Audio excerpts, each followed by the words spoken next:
Hello everyone, in today's Excel Basics tutorial, I want to talk to you about the sort function. We will introduce the basic operations of sort, as well as how to set up multi-level sorting and custom lists. So what is sort? Simply put, it allows you to arrange the data in your hands in a specific order.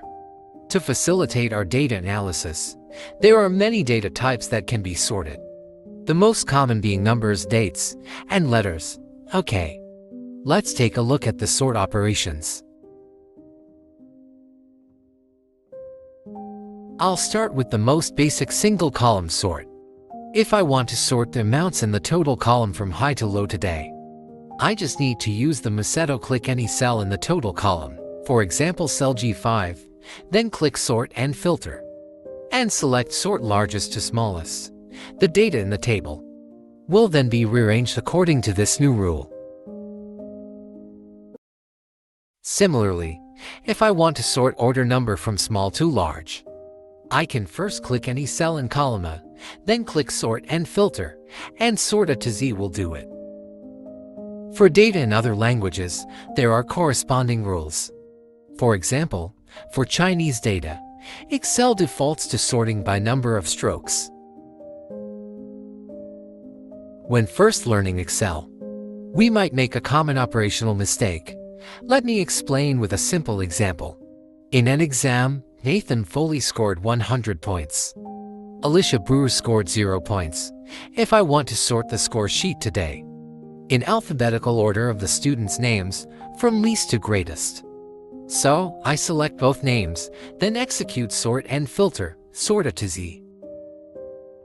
You will see Excel pops up a warning dialog box, because it wants to remind you that this selection action may disrupt all the data. If you accidentally select the second option in the dialog box and press Sort, Alicia Brewer's score will be changed to 100 points. Therefore, when sorting general data, just select one cell in the column to be sorted, rather than selecting the entire column. After introducing the single column sort operations, Excel can also simultaneously sort data across multiple columns. For example, if I want to sort the category column by number of strokes from least to greatest today and within the same category, I also want to sort the total amounts from largest to smallest. How should we operate? Okay, first we can place the selection box in any cell in the table. Since the sort targets more than one column this time, we don't need to place the selection box in the column we want to sort like before. Next, in the ribbon, click Sort and Filter, click Custom Sort. In the dialog box, we first specify the first level of sorting, which is the category column. Set the order to A to Z. After finishing, go to the top left corner and click Add Level, and set the second level of sorting to the total column, with order set to largest to smallest. Then click OK. This way, Excel will first sort by category, and we can observe that within the same category, the amounts in the total column are also successfully sorted from large to small.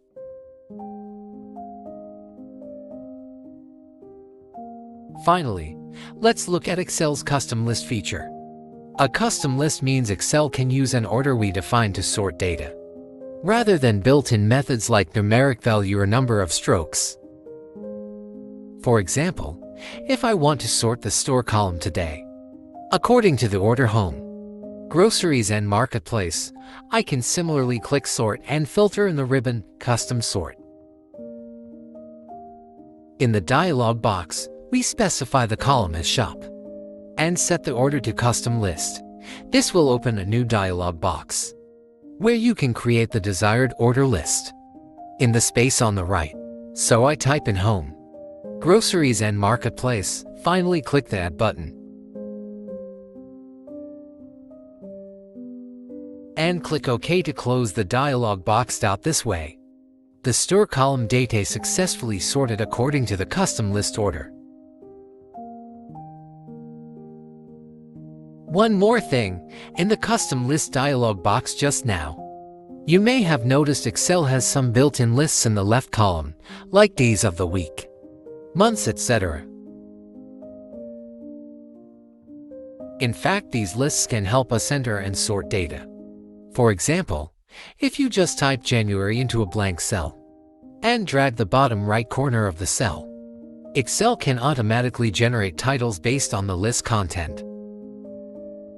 You can also create your own lists anytime as needed.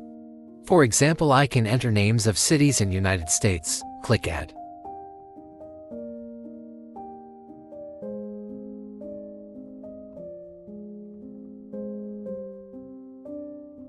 Then test creating titles in the table.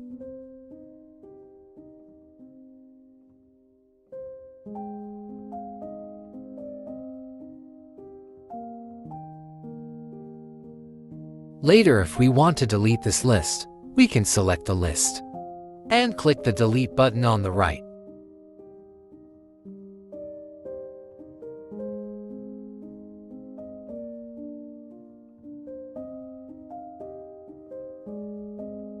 Okay, that concludes our introduction to sort functions today. See you next time. Bye.